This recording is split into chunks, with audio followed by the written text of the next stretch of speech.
ka nang mag-alala, hindi ako in love sa'yo. Bakit ba pakiramdam mo pa yata lahat kami ay naaakit mo?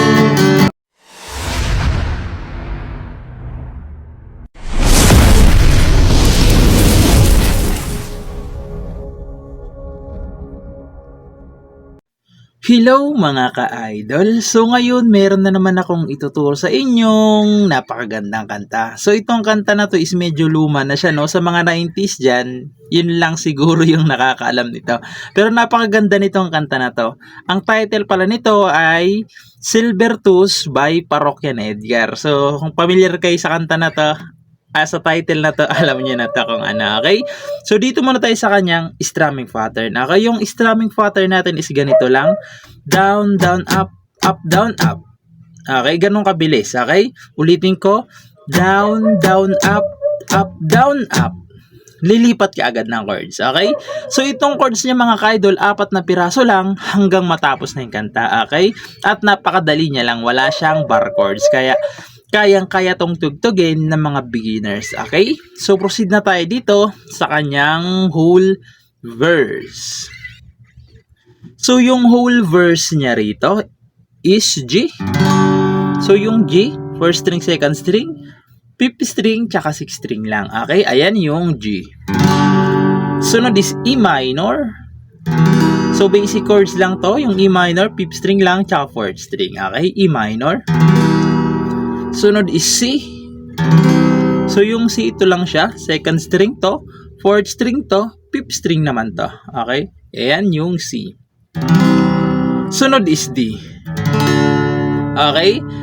Yan yung kanyang verse. Okay? Pati, yan na rin yung kanyang chorus. Okay?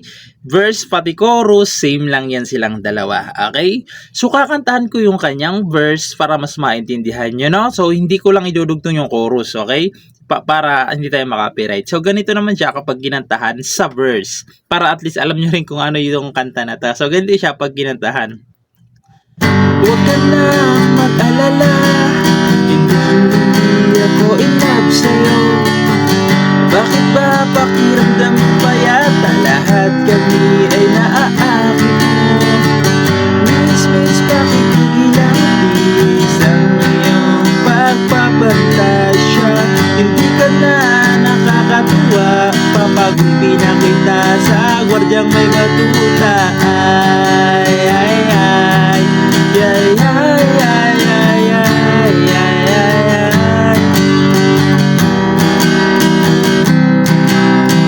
Tapos, papasok yung chorus, okay?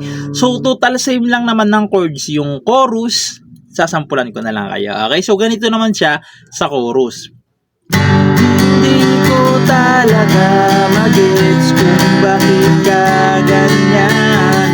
Nang piling mo sabik sa iyo ang lahat ng kalalakihan. Sorry, pagpasensyahan mo na, mali talaga ang iyong inaakala.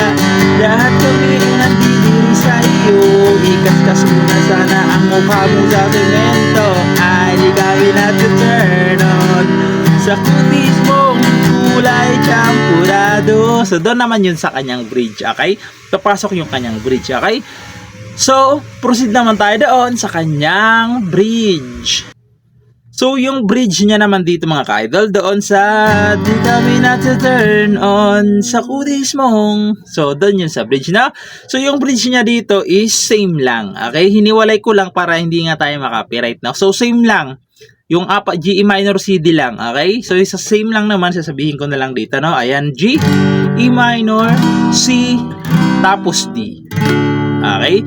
So, kakantahan ko yung kanyang bridge para mas maintindihan nyo kung paano siya tugtugin. Okay? So, ganito naman siya sa bridge. Di kami na-turn on sa kutis mong kulay champurado. Di kami naaakit sa labi mong garamucho. Oo, please naman, pakitanggap mo na lang ang katotohanan na ganyan ka pinanganak. Huwag ka nang magpapanggap na ikaw ay isang dalagang ubod ng ganda.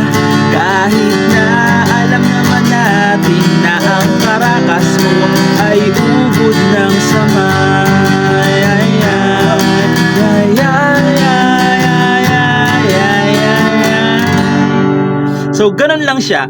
Apat na chords lang siya hanggang matapos na yung kanta. So, paulit-ulit na lang yun hanggang sa matapos nyo yung kanta, okay? So, ayun lang. Sana nagustuhan nyo tong video natin ngayon. And bye-bye!